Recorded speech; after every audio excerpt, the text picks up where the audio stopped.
Abusia minchi na yensa so emo akwa ba emre channel so. Yes. Abusia for interesting time ahead. Yes. Fena just say agronimu eba be na legal private practitioner ye papa lawyer Martin Pebu abusia ene waba bedi nkomo. Yes. Waba abedi nkomo na nkomo ben na really.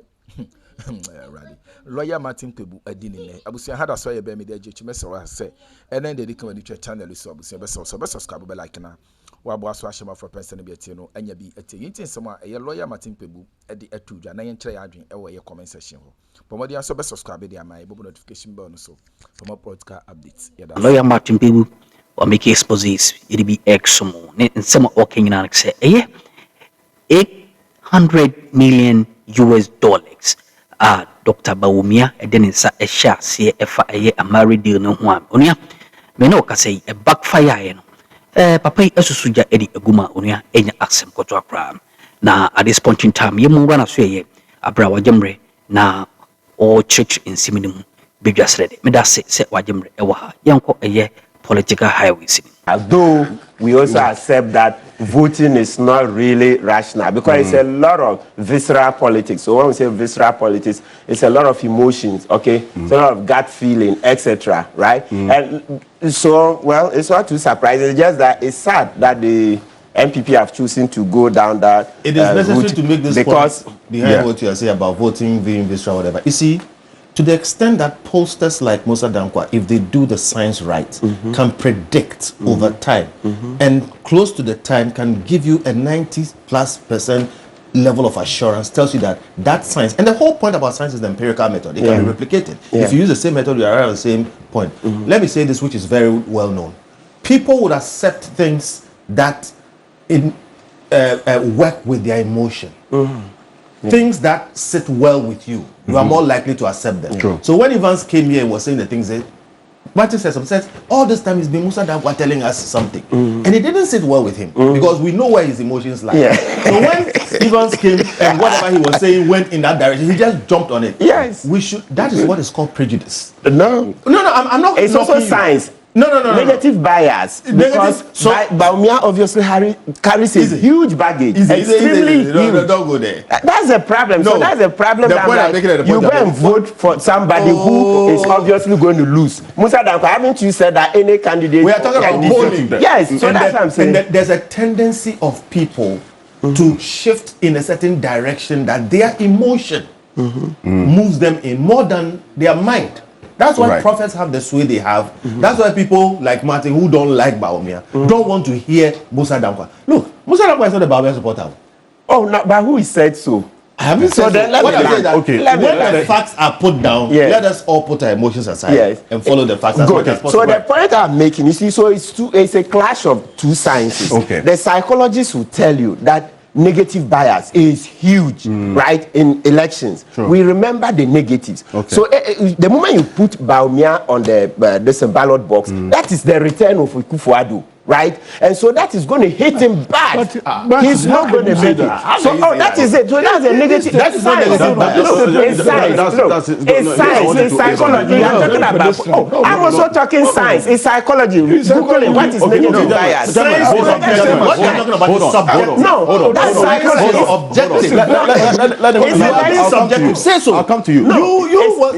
It's election psychology. It's election psychology. Voter psychology. So voter psychology, they'll tell you that negative bias, what is it? That people will tend to prefer and remember the negatives. So the moment you see Bawumia, from banking crisis to the CD to inflation to DDEP, over 850,000 persons falling below unemployment, a poverty line. He signed a contract. They were going to steal $800 million. The AMari deal. He signed it. It was Bawumia who signed. It wasn't even a Kufuor. Who asked Bawumia to sign when the Kufuor had better than this. You see, on that part, interrogate that because it's science. It's also science. So he's doing polling. I'm also talking psychology. Invite all the psychologists to come and tell you voter psychology. The moment you see Bawumia, so when they say baggage, you see until we started saying, until we started calling psychology. Anytime we say no, Bawumia would lose because of what he did with Kufuor.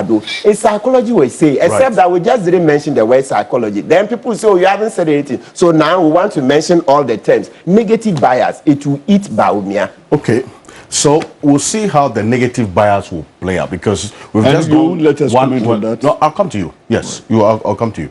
As to how that baggage show, as has been put, will be handled by the MPP going forward, or how that will impact on Dr. Mahmoud Bawumia's candidature, because Martin Kpebu is not the only one who's made this point about the baggage that Dr. Mahmoud Bawumia absolutely carries into this. And so this is one that obviously is not lost out on the New Patriotic Party as a political party. But the nation's poster is here. I think you've seen him already on the screen. Musa Dankwa, it's good to have you. Congratulations is in order. It's normal for me. It's not for you. I said it's normal. Normal? It's normal? Yes. Almost perfect prediction. You said 57%. Yeah. It turned out to be what? 56.5. You round it up to 57%. Yeah. How did you do it? I mean, it is science. It's science. It is science, nothing else. I don't have juju. I don't use juju. I don't use any tricks. No, it's science. Something about whether there's something else that you use inside there. It is the consistency at which you apply the methodology and rigor and taking your heart out of the data. Thank you. I see. You were ready to put your almost 7-year credibility and consistency on the line for this. I didn't even have to do that because people will judge you by what the outcome is. And if you claim you're doing a thing in a very scientific way, drawing from the same sample that others drew from, you shouldn't get different outcomes. Science doesn't work like that. Yes. Really? If I draw your blood to a Lancet lab to do malaria test and take the same sample to another lab, you test if you have malaria, both here and there, malaria is there. That is objective. That is if you are testing for malaria. Malaria. Unless you're looking for something else. Okay, that's important. But okay, so but this is what Dr. Evans Dia put out. So I just want to this is Dr. Evans Dia. He sent me this because last week the two of you were at opposite ends and you were making your case strongly, convincingly at some point. It says every political process offers lessons. Data shows who is ahead. Strategy decides who stays ahead. The delegates have spoken. I commend the NPP, Development in Freedom, Leadership, appreciate my research team, and extend my congratulations to Dr. Mahmoud Bawumia. The focus is unity and collective task ahead. So this is the next one that he put out. The final note. Data captures stated preferences. Elections reveal actual behavior. The space between the two is where strategy, persuasion, and late-stage alignment operate, particularly in delegate-based systems, where final decisions often crystallize beyond observable research windows. This has been a very fruitful exercise for my research team. It goes on and on. It says that some delegates expressed one position during interviews, yet voted differently on D-Day. Is itself a meaningful finding and may merit deeper inquiry into what we have come to describe as a phenomenon of fear delegates. Fear delegates. Ultimately, research shows direction. Politics determines destination. The outcome reflects those final dynamics, and the overriding priority remains unity and collective. So the point you make is because he is boiling his failed research outcome to the phenomenon of the fear delegates, because it's the same samples that you went to them, they were truthful to you as to where they were going, but he said they lied to him. What happened? You see, beside methodology, the tools you deploy to engage the respondents, the mode of engagement, and those who are on the other side engaging delegates, and lack of credibility on the part of the poster also affects the responses you get. They know us. And when we call them, we say, we are Global Info Analytics. Right. Before we start. So you clearly indicate your identity, your objective. Absolutely. So that they don't misconstrue us to be from Bawumia's camp or Ken's camp or Brian's camp. And you see, I've seen some do delegate interviews face to face. That is a recipe for disaster. Why is that? Oh, face to face delegate interview. Right. So you do phone calls. We do phone calls. Okay. And Dr. Dia was quite clear and sincere in his bias last week that he belongs to the NPP. He's a member of the NPP. And also doing this for Kennedy Japan. So you say that may have probably. I mean, for him to disclose that, I think should have been the warning sign to many who were reading his report. Clearly, this is an internal work that he's done. It was a warning sign to himself. Okay, hold on, please. You know, so it is very, very difficult to take an internal polling data and throw the other to the public to see. Because naturally, those numbers don't get thrown out there because it shows strategy. It shows direction. Sure. Why would you put that to the public to see what you are doing for your opponent to launch on it? So clearly, when they do that, you know that's not the true story they are telling. Okay. Mr. Bento, last week you had indicated it's not only the researchers or the other pollsters that failed, but the prophecies as well. You said something last week about God not being interested in what happens in election outcomes. In a fair contest, take a football match. There are Christians on both sides. In a political contest like this, there are Christians. Everybody's praying. Why should God take a side? Okay, God has made the universe and set things in motion.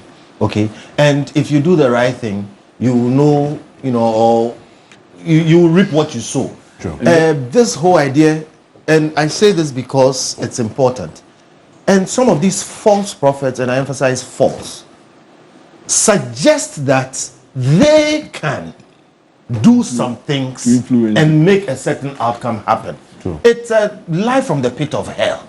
And people should discard them, and when you hear those people, just rubbish them because they are a noise in our ears. Okay, so I mean, I've said consistently, if we didn't have posters, look, if Dr. Evans Dia was the only person doing this and he ended up failing this abysmally, and he wrote all this plenty English, we'll say yes, maybe something has happened. Thank God Musa Dankwa exists. All right, and like I said, we did some polls in the past and we happen to have found the truth. Some of it will not be palatable to you, but if you are you have fidelity to the science, you put your emotions aside, and then you let the science speak. Going forward, that is what we have to do. If somebody can do it and do it right, then anybody who didn't do it right should not blame anything else. You simply didn't get it right. And as for this thing about the prophets and all those things, look, we are kind of, I won't even say religious society. Okay, we are superstitious. We tend to believe that there are some other forces beyond what our efforts can give us, and we want to resort to them. We all go to church, but we tend to overdo it, and that's what gives some of these people some of these spaces to infiltrate and really basically disturb us. All right, I mean, if you see the number of prophecies, and now people are talking about death and all kinds of things. I have seen some; they are totally despicable, and I'm staying on this thing because look, IGP Dampare stamped this thing down. My brother, if somebody comes to tell you that I'm a prophet and I've prophesied 3 times and it comes to pass, and I think you are going to die tomorrow, whoever you are, even if you don't believe in God, it will have an effect on you. It will change something about you. It's a disturbance. And any nation that allows too many of these noisemakers to keep going around and disturbing us is not going to prosper. And look at the level to which it's gotten to. And I'm telling you, it was serious. It was serious. True. Okay, True. Some of the people who prophesied were taken very seriously. So I think it's time, without knocking the religious group and without whatever it is, let's have a certain handle on what we are calling these prophecies, etc. And when it comes to some of this, let us know that God is not partial. God rewards effort. Okay, and even though God has a hand in the affairs of men, one man of God said that God does not choose leaders in Africa. He does not choose leaders in Africa. Oh, if God were the chooser of leaders in Africa, then he would have done a very poor job. Because African leaders have been in the past 100 years terrible, abysmal. They have been terrible leaders. If God were choosing Idi Amin and all the dictators that we have seen, then he's such a terrible person to be choosing these leaders for us. So we need to clear our minds of these things. All right. If we organize ourselves well, okay, we will see the effects that we need to see. Listen, people who talk about God, Germany, all right, Germany, they took Jews, the people of God, killed at least 6 million of them. All right, turned around, said sorry, proceeded to work hard, do the right things. Today, look at where they are. They are leading Europe. Okay, I can give you many examples of situations which, if we were going to deal with God coming down to do things, you won't see it. Germany, the one who, when we talk about ancestral curses and all the things and God doing this, the people who killed 6 million Jews, okay, they are a developed nation thriving. They are one of the best countries in the whole world. Yeah. All right. So look, we need to tamp down on the noise making coming from the religious sector and listen more to people like Bosa Dankwa. Fidelity to the science, less of emotions. Yes. And there is a science. Do it right. Less emotions. I see. Now, on that same path, just quickly on this. Oh yeah, Kofi has a great point to make about this religious thing. You know, every corner you turn, somebody is a pastor. You're like, but why are we not rather making more farms? Every corner you turn, somebody is a pastor. The person wants to pray for you. I'm like, but pray for yourself first. Better your lot before you seek to pray for others. Unemployed, it looks like it's an escape route out of unemployment for a lot of them. Really? And a lot of them are pastoral ministry. Yes, an escape route to unemployment. Yes, the mushroom churches. It provides. But you were not there when God called them. But your body is the temple of God. Yeah. You are the temple of God. Musa Dakwa is temple. I am temple of God. Your body is the temple of God. How many more do we need? Right? We've had the Orthodox churches, they helped in molding us all this while. They have the numbers, but you know, I could feel say there is that thing. You see, I think unemployment is a huge push factor for this pastors. So it pushes a lot of people into their arms because people are desperate. People are, they need a message of hope, a message, to keep them alive. So once you start preaching that you will find a job tomorrow, you will have a baby next year by this time, etc., then it draws people, right? So I think it's the social situation. Right. It's the social situation. So you look at it, you look at even theories of social change. This is one of the factors that's pushing the churches up. So I believe that the government should take a firm stand on it. In Rwanda, for instance, they say you can't be a pastor without a proper degree in theology. Yeah, and they've clamped down a lot on them because, to be honest, a lot of them you just see that this is just preying on human beings. It's not proper this pastoral work, etc. No, it's just so many of them. They are in the Orthodox churches, and then they break away to go and create churches. Then after 30 years, then they themselves they are collapsing. That's why when we were young, they used to tell us.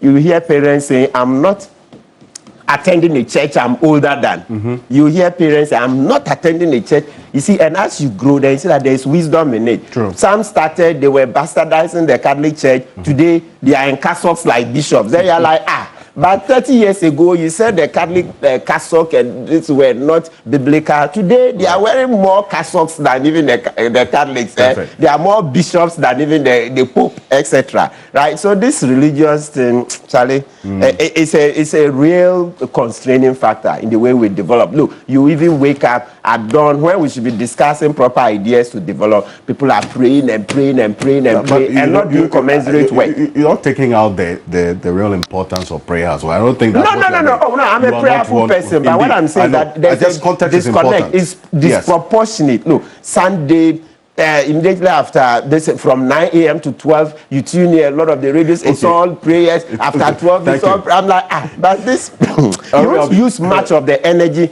to come and force to make the governance system better. Somebody said something profound. That look, if we had just simply stopped stealing in Ghana, there will be a lot to go around. The resources will go around a lot. Simple. We have a problem. We are basically people in charge are stealing. That is the problem. You don't want to come onto the street to help fix that problem. You are praying. How is God going to come down? Then God will come down when you fill the streets to complain that, look, you are stealing no matter what. We can't say that we must catch you red-handed before, but we can see that like 52.5 billion vanished from GCB account since December 2020. The Auditor General said Akroma Johnson said he will come out with a report.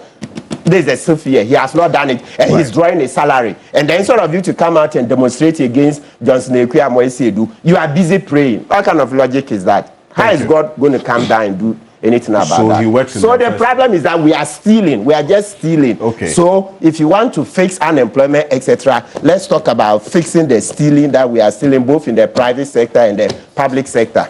Thank you very much for Yes. this sermon for the morning. Let me digress a bit. Okay, you want to do No. Yes. Okay, let me digress a bit and talk about indiscipline generally. And I want to start with Martin. When you are signaled to stop and you don't stop, that constitutes indiscipline also. So the general philosophy is that if we fix indiscipline in the country, we will get a better result. But when you refuse to respond to simple instructions, that is also a discipline. So let's also not exonerate ourselves from the things we expect others to do. And again, on the set, the kind of language that comes here, some of them are very unpalatable. And you see, when you talk to the public that Bawumia is the same as Akufo-Addo, that definitely is pedestrian. Why is that? Yes, let them decide. But I mean, how would I be the same as you? It's patently absurd. Yes, I thought you were going to. We'll get into that. Should not be a statement that should come from somebody like you. Wait. I mean, it should. We and some who team course or channel so my not so jemre ewa ha the senate or body no e dia dumbi edomedia channel so mami say obehwehwe e GH Politics Avenue a chira kwan